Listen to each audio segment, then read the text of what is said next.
ఉన్న బంగారాన్ని విడిపించి ఆ రోజు ఆన్లైన్ రేటుకే మేము కొంటాం. Sharma gold company.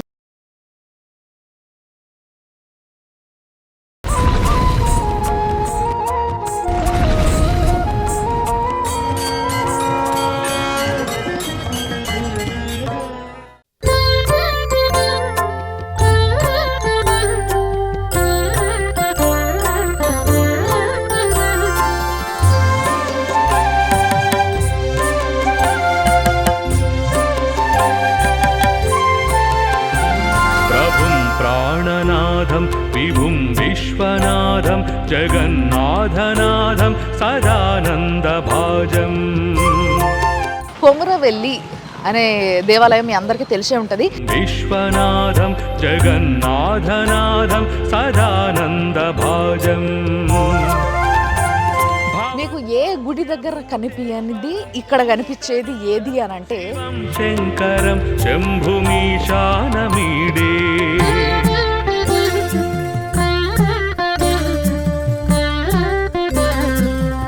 అసలు ఇసుక పోస్తే రాలనంత జనం మీకు ఇడుంటారు అన్నట్టు. ఒకటే బోనాలు,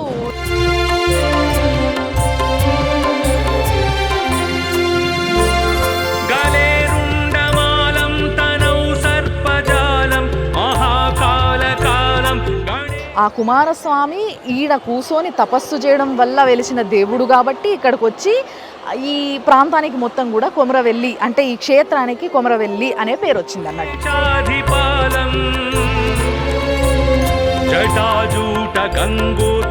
సుమన్ టీవీ ప్రేక్షకులకి నమస్తే. ముందుగాల మీ అందరికీ వందేళ్ల ఆలయం సనాతన వైభవానికి స్వాగతం. Sponsored by Sharma gold company. Suman టీవీలో మీ పర్సనల్ అండ్ బిజినెస్ ప్రమోషన్స్ కోసం కింది నెంబర్కి కాంటాక్ట్ చేయండి. అయితే ఈరోజు నేను మీ అందరికీ ఒక అద్భుతమైన దేవుడి లీల గురించి చెప్పేటందుకు వచ్చేసిన అన్నట్టు. ఎక్కడ తెలుసా, కొమురవెల్లి అనే దేవాలయం మీ అందరికీ తెలిసే ఉంటుంది. బట్ ఆ దేవుడి ఆ కొమురవెల్లి మల్లన్న యొక్క ఏదైతే విశిష్టత ఉందో ఆ విశిష్టత మొత్తం చెప్పబోతున్నా, ఆ గుడి చూపించబోతున్నా. అండ్ ఇంకోటి ఏంటంటే ప్రతి సంవత్సరము ఇక్కడ జనరల్గా శివరాత్రి దగ్గర నుంచి అంటే సంక్రాంతి దగ్గర నుంచి శివరాత్రి దాకా మస్తుగా బ్రహ్మోత్సవాలు అయితే అది ఉగాది వరకు కంటిన్యూ అవుతుంది. సో ఉగాది వరకు ఇంకా టైం ఉంది కాబట్టి ఫుల్గా జనాలు ఉన్నారు, మస్తు రద్దీ ఉన్నది, మస్తు కథ నడుస్తున్నది. మీకు మొత్తం గుడి గురించి అసలు ఇక్కడ ఏమేం చేస్తారు, ఇక్కడ పూజా విధానం ఏంది అన్ని ముచ్చట్లు చెప్తా వచ్చేసేయండి నాతో. నమః శివాయ నమః శివాయ నమః శివాయ ఓం సదా శివాయ సదా శివాయ సదా శివాయ ఓం మహేశ్వరాయ మహేశ్వరాయ మహేశ్వరాయ ఓం హరం హరాయ హరం హరాయ హరం హరాయ ఓం.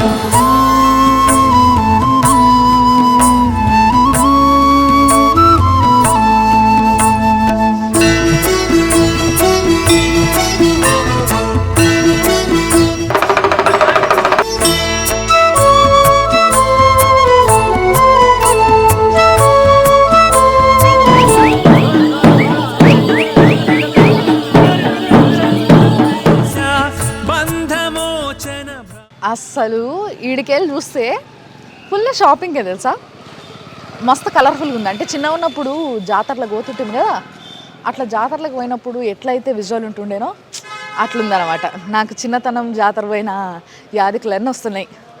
అయితే మామూలుగా ఈ దేవుడికి అంటే ఈ కొమురవెల్లి మల్లన్న స్వామికి బుధవారం రోజు ఆదివారం రోజు ఫుల్గా బోనాలు ఎక్కుతాయి అన్నట్టు. ఇక బోనాలు ఒకవేళ మనం సంక్రాంతి నుంచి శివరాత్రి మధ్యలో వచ్చినట్టయితే విపరీతం బోనాలు, జనాలు, అసలు హంగామా ఉంటుంది. అసలు ఇట్లా నడిచేటందుకు జాగ ఉండదు, ఇసుక వస్తే రాలే అంత జాగ కూడా దొరకదు. అండ్ ఇక్కడ చుట్టుపక్కల మంచిగా అన్ని కుల సంఘాల వాళ్ళకి వాళ్ళు మంచిగా ఇట్లా ఏమంటారు రూమ్స్ అవి వేయించుకున్నారు అనమాట. సో ఆ రూమ్స్ అవన్నీ వేయించుకున్న దగ్గర మంచిగా రూమ్లు తీసుకొని ఉంటారు, బోనాలు చేసుకుంటారు. రెగ్యులర్గా ఇడికి వచ్చేటోళ్ళు ఆటోమేటిక్గా ఒక టైం రాగానే అంటే ఇట్లా సంక్రాంతి టైంలో ఎప్పుడైతే బ్రహ్మోత్సవాలు అయితే ఆ టైం రాగానే ఇడికి వచ్చేస్తూ ఉంటారు అనమాట.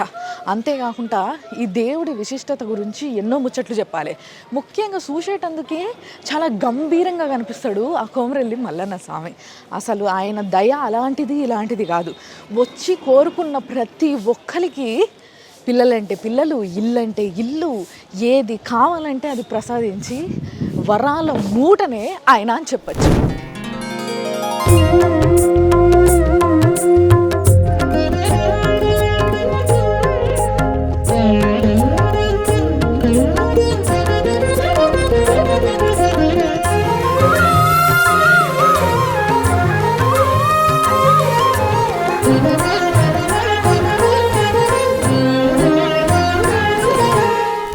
ఈడికి వచ్చేటోళ్ళకి బోనాలు చేసుకునేటందుకు ఇంటికాడికి అన్ని మోసుకురావాల్సిన అవసరం లేదు.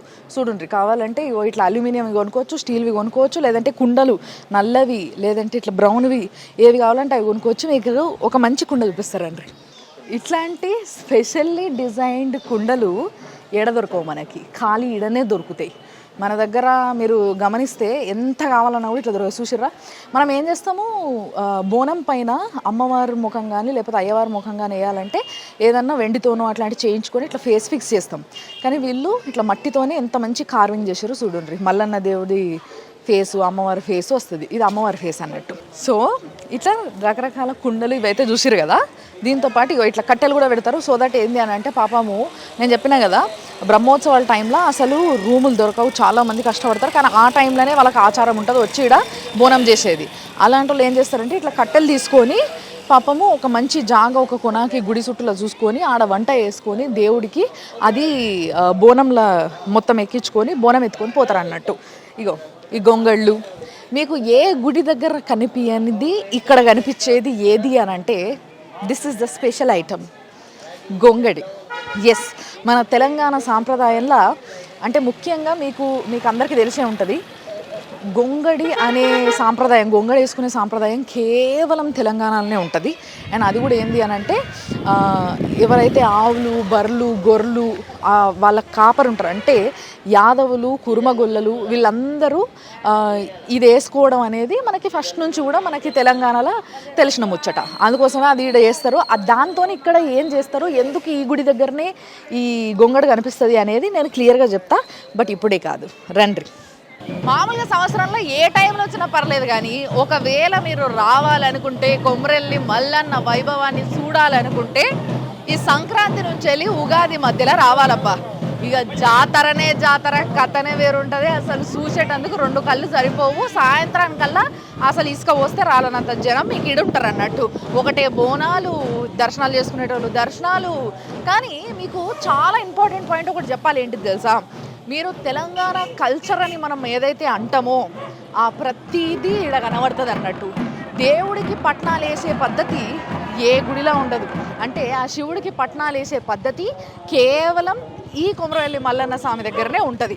అంతేకాకుండా తెలంగాణ అనగానే గోసి గొంగడి అంటారు కదా, ఆ గోసి గొంగడి వేసుకునేటోళ్ళు అంతా ఈయనే కనబడతారు. అంతేకాకుండా పట్నాలు వేసేటోళ్ళు, సిగాలు ఊగేటోళ్ళు వీళ్ళంతా కూడా ఇక్కడ ఈ గొంగడి వేసుకొని కనిపిస్తూ ఉంటారు. అండ్ ఇంకొకటి ఏంది అని అంటే బోనాలతో పాటు మీరు చూస్తే బాజా చూసారు కదా, ఒగ్గోళ్ళకి పని కల్పించేది ఇక్కడనే ఎక్కువ అన్నట్టు. సో ఆ ఒగ్గ బాజా అనేది ఏదైతుందో అది కూడా కేవలం తెలంగాణలోనే ఉంటుంది, వేరే ఎక్కడ మీరు వినరు. చాలా అందమైన వాయిద్యం, అది చాలా డిఫరెంట్గా ఉంటుంది, చాలా లోకలైజ్డ్ సౌండ్, అది చాలా మంచిగా అనిపిస్తుంది సుకున్గా. సో ఆ ఒగ్గ బాజా అనేది ఏదైతుందో అది కూడా కేవలం ఈ కొమరవెల్లి మల్లన్న స్వామి దగ్గరనే కనిపిస్తుంది.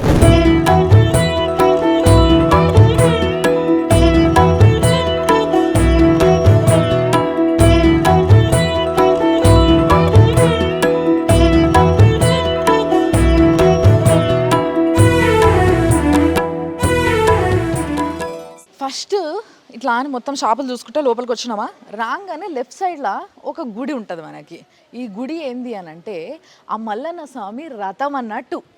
ఎస్, అయితే మల్లన్న స్వామి ఫస్ట్ ఇక్కడికి వచ్చి ఇక్కడ ఈ వెనకాలనే పోలీస్ స్టేషన్ ఉంటుంది ఈ ఏరియాది. ఆ పోలీస్ స్టేషన్ పక్కకే మల్లన్న స్వామి పాదాలు ఉంటాయి.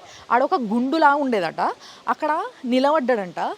అంటే ఇక్కడ రథం పెట్టి ఫస్ట్ అక్కడ నిలబడ్డాడు, ఇక్కడ రథం పెట్టేసి ఆ మీద పోయి, అంటే గుడి ఇప్పుడు ఎక్కడైతే మనం పోయి మొక్కుకుంటామో నేను మీకు చూపించబోతున్నో ఆ మీదికి పోయి 2 గుట్టల మధ్యలో వెలిసిండు అన్నట్టు. అందుకోసమే ఈ రథాన్ని అట్లనే ఉంచి, అంటే ఆ చక్రాలు ఏవైతే ఉన్నాయో అవి పాతవి, అప్పటి చక్రాలు. అండ్ ఇదంతా కూడా కట్టడం తర్వాత ఆ రథాన్ని ఇట్లా కట్టుకున్నారు.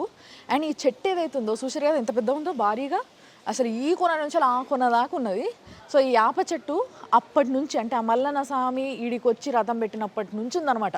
బేసిక్గా మనం కూడా ఏదైనా బండి పెట్టాలంటే ఇట్లా చెట్టు నీడ చూసుకొని పెడతాం కదా, కాబట్టి అట్లనే ఆ స్వామి కూడా వచ్చి ఈ చెట్టు కింద ఈ రథం పెట్టుకొని ఈ నుంచి అలా గుట్ట మీదకి పోయిండు అనమాట. కాబట్టి ఈ రథంలో శివుడిని పెట్టి పూజ చేస్తున్నారు. అంతే కదా, కొమరవెల్లి మల్లన్న స్వామి అంటే శివుడే కదా, మల్లికార్జున స్వామి. సో ఇది మొత్తం కూడా రాతి రథం అన్నట్టు. మీకు అర్థమైంది కదా, అంటే మనుషులు చెక్కని కూడా కనుక్కోకముందు, అంటే చెట్లను కొట్టి చెక్క అనే ఒక పదార్థం వస్తుంది, దాంతో బండ్లు తయారు చేసుకోవచ్చు అన్న విషయం కనుక్కోకముందు ఇట్లా రాయితోని తయారు చేసుకుని, రాయి అందరికీ తెలుసు కదా, ఫస్ట్ నుంచి ఎర్లీ మ్యాన్ స్టేజ్ నుంచి ఉన్నది. సో అట్లా రాయితోని ఒక రథాన్ని తయారు చేసుకునే కాలంలో ఆయన ఈ రథం ఎక్కి ఇక్కడికి ఆజానుభావులు కదా వాళ్ళు, ఎంతెంత ఉంటారు అంతంత పొడుగుగా పెద్దగా. సో ఇట్లాంటి ఒక భారీ రథాన్ని ఆయన వాడేటోడు అనేది, అదే తీసుకొచ్చి ఆ మల్లన్న స్వామి ఈడబెట్టి అటు మీదికి పోయిండు అనేది అందరూ చెప్పుకునేది అన్నట్టు. చూసారు కదా, ఒకసారి చక్రం చూపిస్తారా అంటే ఇటు ఇగో అది ఎంత చూడరు అసలు, రేంజ్ భారీ సర్కిల్ అన్నట్టు. అండ్ ఈ మధ్యలో ఇట్లా మంచి ఒక ఐరన్ది రాడ్ ఉంది, సో దట్ దానికి సపోర్టు. అండ్ అందరు ఏం చేస్తారంటే దీన్ని కూడా పూజిస్తారు అన్నట్టు, మంచిగా పసుపు కుంకుమ బొట్లు పెట్టి అక్షంతలు వేసి మంచిగా అందరు పూజలు చేస్తారు. చెట్టు చూసిర్రా, నేను చెప్పిన కదా ఆ మల్లన్న స్వామి వచ్చి చెట్టు కింద ఈ రథం పెట్టుకున్నాడు అంటే ఈ చెట్టు అప్పటిది, ఆ కాలం నాది అని చెప్పడానికి ఈ చెట్టు సైజు, ఆ చెట్టు ఆ మొద్దు సైజు ఎంత ఉందో చూస్తే మీకు ఈజీగా అర్థమైపోతుంది ఏ కాలం నాటి చెట్టు అనేది. అది ఇవి ఆ మల్లన్న స్వామి పాదుకలు అన్నట్టు. అయితే మామూలుగా చిన్నపిల్లలు పెద్దోళ్ళు వీళ్ళందరికీ ఏమన్నా దిష్టిలు లేకుంటే భయాలు ఏమన్నా దోషాలు ఇలాంటివి ఏమన్నా ఉంటే పోయేటందుకు అని చెప్పేసి మంచి ఇక్కడ పంతులు ఇవేవైతే పాదుకలు ఉన్నాయి ఈ పాదుకలతోని ఈపులో సరిసి అట్లా నెత్తి మీద పెడతాడు అన్నట్టు దీవెన. ఇక చూసారు కదా, ఇట్లనే ఈ అక్కలంతా బోనాలు ఎత్తుకొని పోతారు అన్నట్టు. అక్క ఎడికెళ్ళి వచ్చినావు నువ్వు? తొర్రూరుకి వెళ్ళి వచ్చినావు. మీరు అంతానా? అందరు ఒకటే ఊరోళ్ళా? అవునా, బాగా అలవాటు కదా మీకు బోనాలు ఇడికి వచ్చి చేసుడు రెగ్యులర్గా? సంవత్సరానికి ఒకసారా? ఎప్పుడు ఏ టైంలో చేస్తారు బోనం?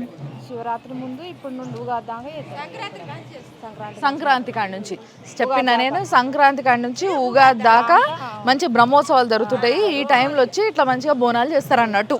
సో మరి ఇప్పుడు బోనం ఫస్ట్ ఇక్కడ రథం తానికి పోయి తర్వాత మీదికి పోతారా? తిరిగి మళ్ళీ గంగరాజు చెట్టు కిందికి పోతాం. ఓ అది సంగతి. చూసారు కదా, ఇట్లా ఇంకా చాలా మంది అక్కలు కనబడతారు అన్నట్టు మనకి పోతుంటే దారిలో. వాళ్ళని కూడా చూపిస్తాం.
There is life in Telangana culture అంటే ఇదే.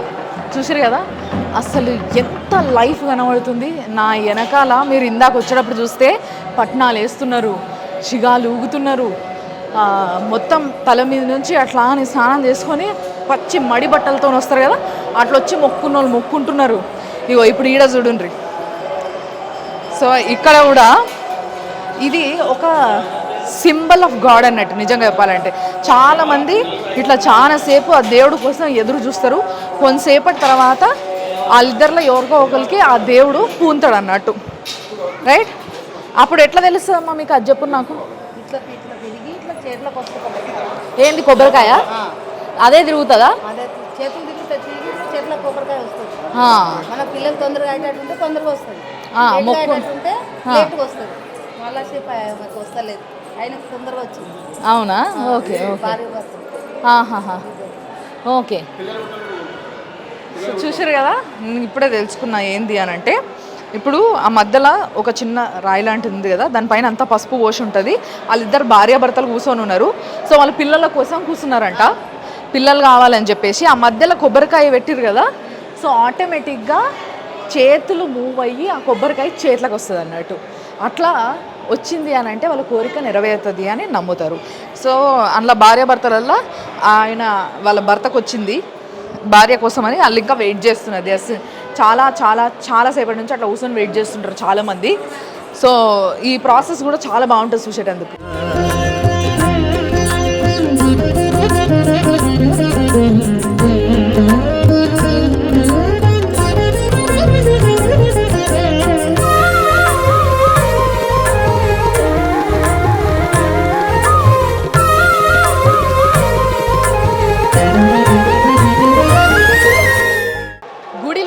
కూడా ఎంత కలర్ఫుల్గా ఉందంటే నిజంగా చెప్తున్నా కదా, ఇవి ఎప్పటి నుంచో ఉన్న బొమ్మలు మీకు ఇప్పుడు చూపిస్తా.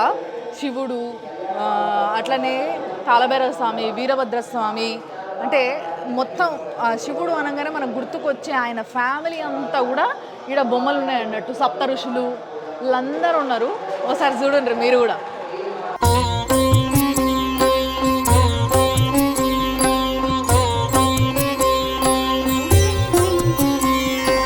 भूमिर्न चापो न वह्निर्न वायुः न चाकाशमास्तेन तन्द्रा न निद्रा न चोष्णं न शीतं न देशो न वेशो न यस्यास्ति मूर्तिस्त्रिमूर्तिं तमीडे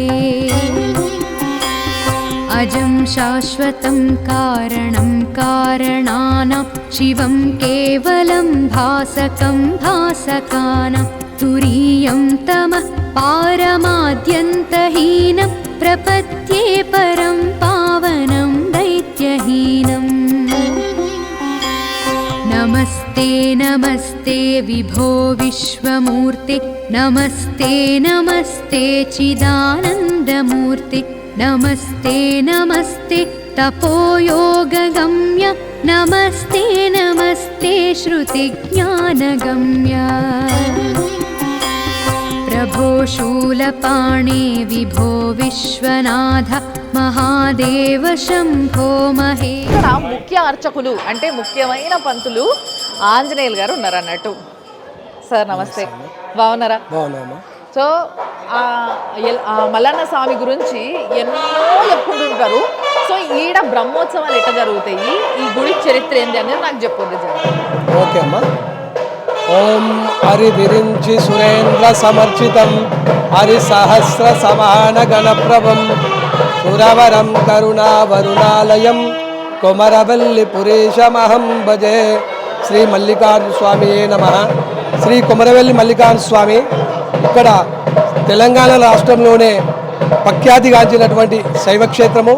ఈ మల్లికార్జున స్వామి క్షేత్రంలో వీరశైవ ఆగమ ప్రకారంగా నిత్య అభిషేకాలు, కళ్యాణాలు జరుగుతుంటాయి. ఈ స్వామివారు స్వయంభూ లింగంగా వెలిసినట్టు మనకు పూర్వీకులు చెప్పినారు. ఎలాంటి శిలాశాసనాలు లేవు. మనకు పూర్వీకులు చెప్పిన దాన్ని బట్టి మనం కూడా వేరే భక్తులకు చెప్తూ వస్తున్నాము. స్వామివారికి కోరుకున్న కోరికలు తీర్చేటువంటి కోరమీసాల కొమరల్లి మల్లన్నగా పిలువబడుతుంది. ఇక్కడ ఎలాంటి కోరికలు కోరుకున్నా నెరవేరుతాయని భక్తుల నమ్మకం. దినదినాభివృద్ధి ప్రజలతోటి మన స్వామివారి దర్శనాలు పెరుగుతూ వస్తున్నాయి. స్వామివారి కోరుకున్న కోరికలు తీరుస్తున్నాడు కాబట్టి భక్తులు కూడా అలా పెరుగుతూ వస్తున్నారు.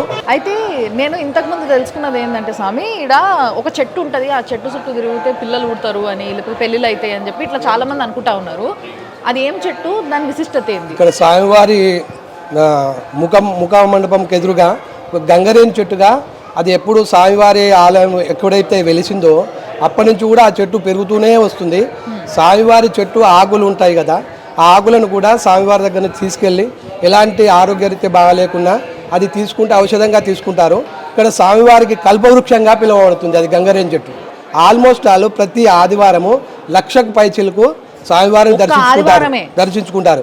అదే ప్రత్యేక ధర్మదర్శనంలోనే ఒక 5 గంటలు 6 గంటలు సమయం పడుతుంది దర్శనానికి ఆదివారం.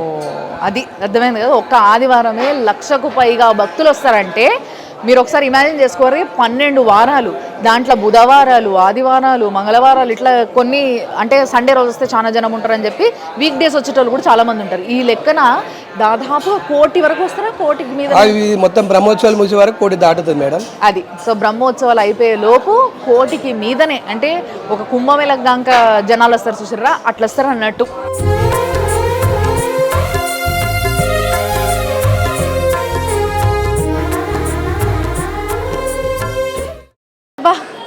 దర్శనం అయ్యి బయటికి వచ్చిన మనశ్శాంతిగా చాలా సంతోషంగా ఉంది నాకు. సో ఇందాక పంతులు చెప్పిండు కదా, అదే ఈ రేవుపల్ల చెట్టు అన్నట్టు ఇది. సో ఈ చెట్టే గుడి లోపల ఆ స్వామి వారు ఇక్కడ వెలవడానికన్నా ముందు నుంచి ఉన్న చెట్టు అనమాట. ఆయన వచ్చి కూర్చుంటుండే అంటే ఇక్కడ. సో అలాంటి చెట్టు ఇది, అంత చరిత్ర ఉన్న చెట్టు అన్నట్టు. అందుకోసమే అందరూ దీనికి ఒకటే పూజలు, ముడుపులు, దండలు, ఇగో ఈడ కూడా పాదుకలు ఉన్నాయి, సెపరేట్గా పూజ చేస్తారు అన్నట్టు. అంతేకాకుండా రేగుపళ్ళ చెట్టుకి ఇక్కడ ఎదురుగా చూడండి పట్నాలు వేస్తున్నారు. ఇగో ఇట్లా చాలామంది కోరికలు కోరుకుంటారు. ఆ కోరికలు తీరితే ఇట్లా నీకు పట్నాలు వేపిస్తా స్వామి అని మొక్కుతారు అన్నట్టు. సో వాళ్ళు ఇట్లా పట్నాలు వేయించుకుంటారు.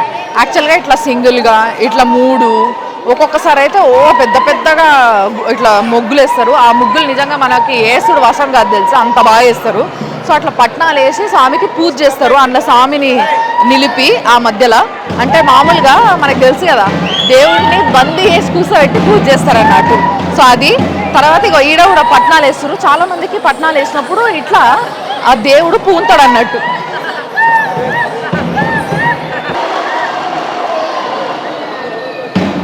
చెప్పినా కదా నేను పోయేటప్పుడు ఈ గుడిలా తెలంగాణ యొక్క జీవిత విధానము ఒక లైఫ్ ఉన్నట్టు అనిపిస్తుంది అని. ఆ లైఫ్ని నిలబడితే నిలబడి చూసుకుంటూ పోతారు ఎవరైనా. అంటే అసలు ముందుకు అడుగు పడదన్నట్టు, నిలబడ్డ కాడి ఇట్లా చూసుకుంటే ఇట్లా బిత్తిరిపోతారు. అలాంటి మహిమ గల గుడే ఇది. అయితే జనాలు చాలా రద్దీ పెరుగుతున్న కొద్దీ ఇట్లా మండపము ఆ చుట్టూ, అంటే ఆ గుడి ఎక్కడైతే స్వామి వెలిసిండో 2 గుట్టల మధ్య ఆ చుట్టూ ఈ గుడిని ఇట్లా డెవలప్ చేసుకుంటూ వచ్చిర్రు. అయితే ఈ గుడి చరిత్రని, ఆ దేవుడు ఎట్లా వెలిసిండు, భార్యల పేరేంది, అసలు ఇదంతా ఏంది అనే స్టోరీ నేను ఇప్పుడు చెప్తాను. రండి దేవుడిని చూసిగా పర్.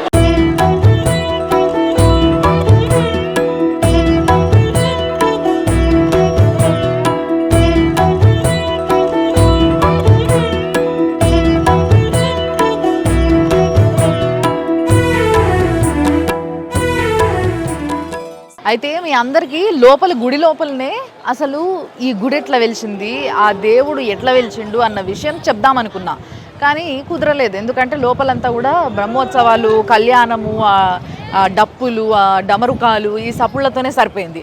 అందుకోసమే బయటికి వచ్చి చెప్తున్నా ఇనేషేయండి. అయితే ఇక్కడ మనం కొమరవెల్లి మల్లన్న అంటున్నాం కదా. అంటే మల్లన్న అంటే మల్లికార్జున స్వామి మీ అందరికీ తెలుసు, మల్లికార్జున స్వామి అంటే శివుడు అని కూడా మీ అందరికీ తెలుసు. బట్ కొమరవెల్లి అనేది ఏదైతే ఉందో ఈ పేరు ఎందుకు వచ్చింది అని అంటే, ఇప్పుడు ఎక్కడైతే దేవుణ్ణి మనం చూసి వచ్చినామో ఒక గుహల, అంటే ఇట్లా ఒక 2 గుట్టల మధ్యలో దేవుణ్ణి చూసినాం కదా, ఆ 2 గుట్టల మధ్యలో కుమారస్వామి అప్పట్లో అనగనగనగనగా ఎన్నో సంవత్సరాల క్రితము ఆయన తపస్సు చేసిండంట శివుడు కోసం, అంతే కదా. వాళ్ళ తండ్రి కోసము ఆయన దూరం ఉన్నప్పుడు వాళ్ళ తండ్రి కోసము ఈడ తపస్సు చేసిండు. సో యాక్చువల్గా మన దగ్గర తెలంగాణలో మీకు తెలుసు కుమారని పలకరాక ఊర్లలో చాలామంది కోమార అంటారు కదా. సో అట్లా అది కుమరవెల్లి కాస్త కొమరవెల్లి కిందికి మారింది అన్నట్టు. అట్లా ఆ కుమారస్వామి ఈడ కూర్చొని తపస్సు చేయడం వల్ల వెలిసిన దేవుడు కాబట్టి ఇక్కడికి వచ్చి ఈ ప్రాంతానికి మొత్తం కూడా కొమరవెల్లి, అంటే ఈ క్షేత్రానికి కొమరవెల్లి అనే పేరు వచ్చింది అన్నట్టు. అయితే యాక్చువల్గా ఈడికి రావడానికి ఆ దేవుడు ఇక్కడ వెలవడానికి రీజన్ ఉంటుంది ఒకటి. డెఫినెట్లీ దేవుడు అనేటోడు ఒక మనిషి అవతారం ఎత్తిండు, అంటే ముఖ్యంగా శివుడు మానవ అవతారం ఎత్తడము అనేది మనం చాలా తక్కువగా చూస్తూ ఉంటాం శివపురాణంలో కానీ ఎక్కడైనా కానీ. విష్ణుమూర్తియే చాలా రకరకాల అవతారాలు ఎత్తుతూ ఉంటాడు. ఈయన కేవలం స్వయంభూ భోలా శంకరుడు అన్న విషయం మన అందరికీ తెలుసు. అలాంటి శివుడు ఒక అవతారం ఎందుకు ఎత్తాల్సి వచ్చింది, ఎందుకు ఎత్తిండు, ఎట్లా ఎత్తిండు, ఇక్కడికి ఎందుకు వచ్చిండు, ఈ ముచ్చట కూడా తెలుసుకోవాలి కదా.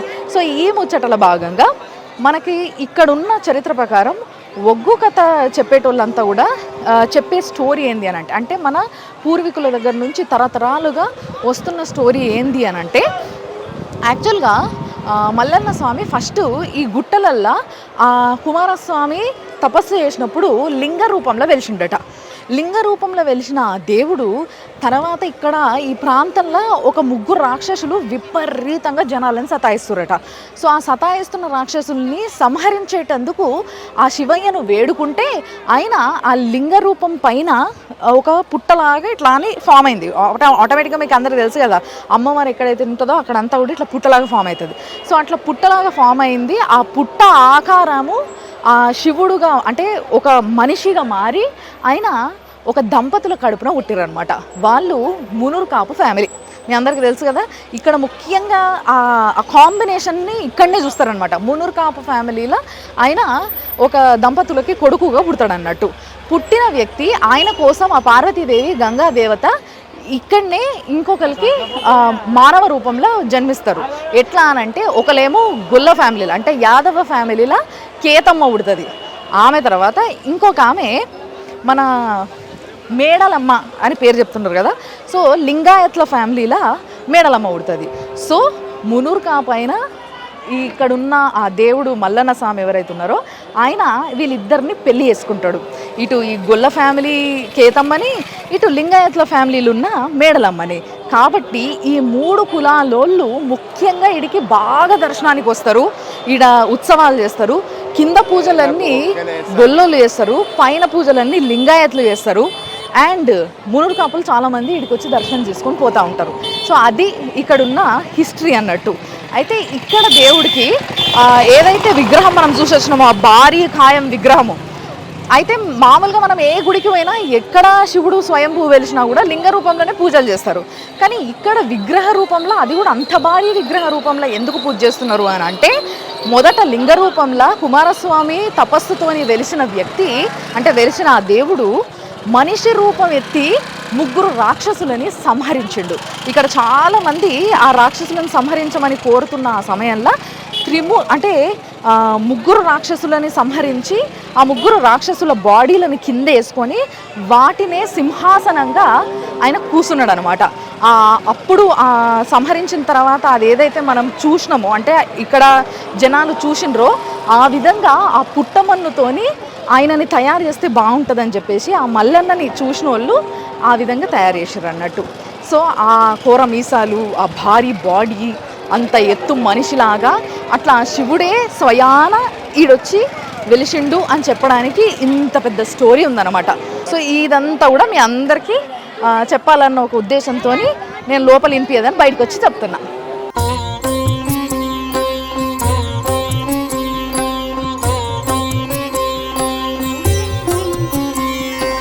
भूमिर्न चापो न वह्निर्न वायुः न चाकाशमास्तेन तन्द्रा न निद्रा न चोष्णं न शीतं न देशो न वेशो न यस्यास्ति मूर्तिस्त्रिमूर्तिं तमीडे अजं शाश्वतं कारणं कारणानां शिवं केवलं भासकं भासकानां तुरीयं तमः पारमाद्यन्तहीनं प्रपद्ये परं पावनं दैत्यहीनम् नमस्ते नमस्ते विभो विश्वमूर्ते नमस्ते नमस्ते चिदानन्दमूर्ते नमस्ते नमस्ते तपोयोगगम्य नमस्ते नमस्ते श्रुतिज्ञानगम्य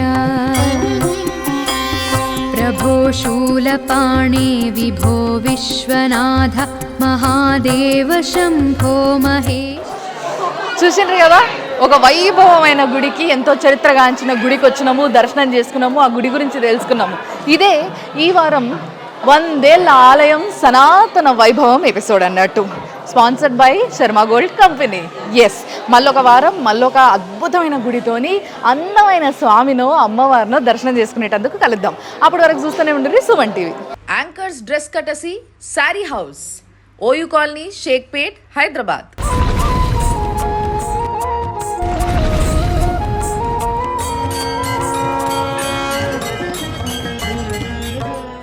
సుమన్ టీవీలో మీ పర్సనల్ అండ్ బిజినెస్ ప్రమోషన్స్ కోసం కింది నెంబర్కి కాంటాక్ట్ చేయండి.